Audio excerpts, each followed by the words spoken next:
Amir, ce qu'il a très mal lors de son retour en France. Révélé par The Voice en 2014, Amir Hadda multiplie les projets divers et variés depuis ses prestations dans le télécrochet.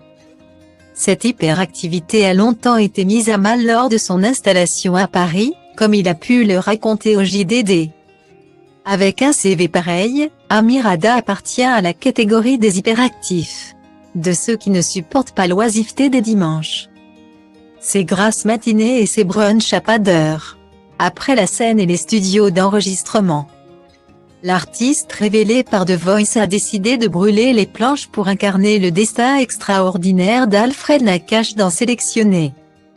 Un défi excitant que ce travailleur né n'a pu refuser et pour lequel il s'est investi en prenant notamment des cours de natation et d'acting. Cette boulimie d'activité, le papa de Michael la cultive depuis son enfance, et continue de l'entretenir en acceptant les challenges les plus fous. Ce passionné de triathlon participera normalement au majestueux marathon de New York en novembre prochain si toutes les conditions sont réunies. J'ai envie de le faire. Je suis en train de vérifier pour m'inscrire.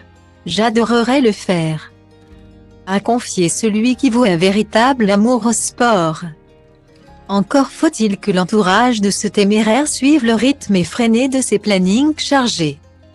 Ce qui n'a pas toujours été le cas lorsque celui qui a grandi à Tel Aviv s'est installé en France à l'âge de 29 ans. Car, en Israël, il y a école le dimanche. Une fois arrivé ici, c'était compliqué. A-t-il confié au JDD, au sujet du 7e jour de la semaine où tourne tout au ralenti. Et d'expliquer ce qu'il a longtemps contrarié, j'avais l'impression que l'on m'obligeait à rester chez moi. Je ne pouvais pas contacter mes équipes pour bosser, tout le monde était off. J'avais un sentiment de vide. Néant dominical qu'il a désormais comblé par une vie de famille bien remplie.